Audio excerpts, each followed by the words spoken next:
Fransiskus hamba setia yang tersalib sebagai akibat dari ulah tapanya yang keras dan karena terus-menerus menangis menjadi hampir buta. Pada suatu kesempatan, ia mencari Bernardus untuk berbicara tentang Allah. Ia mendapati Bernardus sedang berdoa dalam sebuah hutan, sedang bersatu dengan Allah dalam ekstase. Fransiskus memasuki hutan dan berseru kepadanya, "Datang dan berbicaralah dengan orang buta ini." Akan tetapi, Bernardus, seorang kontemplatif sejati, tidak memberikan jawaban. Pikirannya terbang dari dunia dan melayang kepada Allah. Bernardus memperoleh rahmat istimewa dalam hal bercakap-cakap dengan Allah, seperti sering kali disaksikan Fransiskus. Oleh karena itu, Fransiskus amat berhasrat mencari informasi padanya tentang hal ini. Setelah menunggu sesaat, ia berseru lagi untuk kedua dan ketiga kalinya dengan cara yang sama. Tetapi Bernardus tidak mendengar dan tidak menjawab, serta tidak pula datang mendapatkannya.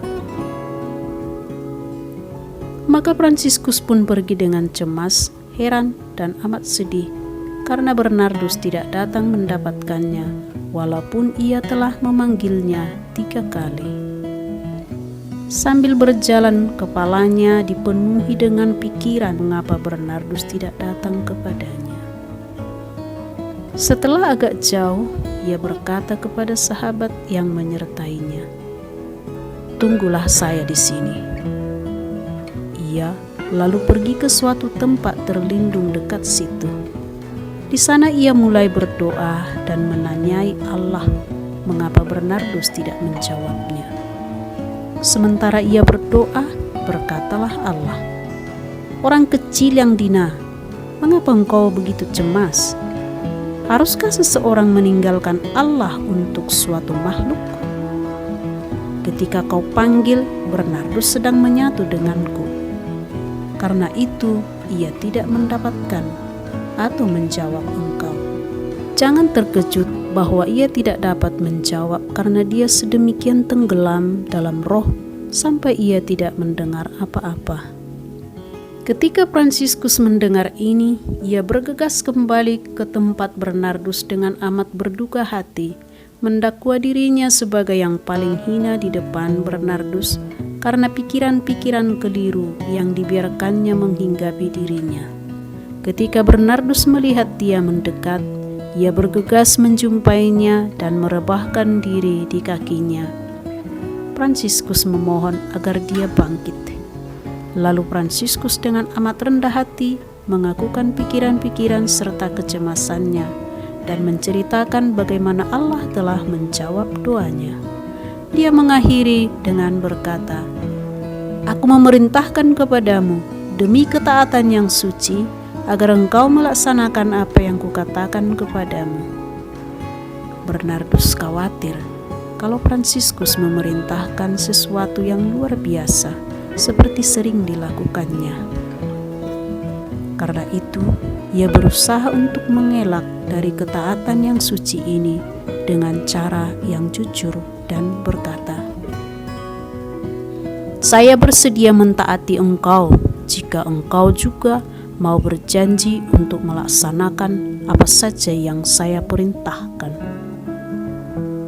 Setelah Fransiskus mengucapkan janjinya, Bernardus berkata, "Nah, Bapa, katakanlah apa yang Bapa inginkan kuperbuat."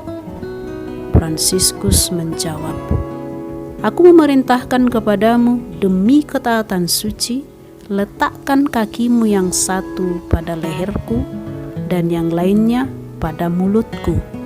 Injaklah diriku 3 kali dari sisi yang satu ke sisi yang lain sambil menghina dan mengejek aku.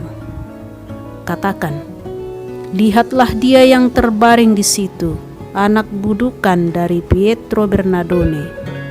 Mengapa engkau begitu congkak, hai makhluk keparat? Ini perlu untuk menghukum hatiku yang congkak dan cepat naik pitam." mendengar itu, Bernardus melaksanakan perintah Fransiskus demi ketaatan suci. Dengan sehalus mungkin, namun ternyata amat tidak enak. Sesudah itu, Fransiskus berkata, "Sekarang perintahkanlah saya untuk melakukan yang kau inginkan, karena saya telah menjanjikan ketaatan suci kepadamu." Bernardus berkata, "Aku memerintahkan kepadamu demi ketaatan suci, agar dimanapun juga kita bersama, engkau harus menegur dan mengoreksi aku dengan keras atas semua kesalahanku." Fransiskus terkejut atas perintah ini, karena Bernardus orang yang amat suci. Ia sangat menyeganinya dan tidak sampai masuk otaknya bahwa dia pantas menyampaikan suatu teguran terhadapnya. Maka sejak itu Fransiskus selalu menghindari Bernardus agar tidak sampai memberikan suatu teguran terhadap orang ini yang ia ketahui amat suci. Bila ingin melihat atau mendengarkan dia berbicara tentang Allah, ia biasanya meninggalkannya secepat-cepatnya dan menjauh. Ajaiblah melihat cinta yang besar, hormat dan kerendahan hati yang diperlihatkan Fransiskus sang Bapa terhadap Bernardus, putra sulungnya, bila dia menyapanya.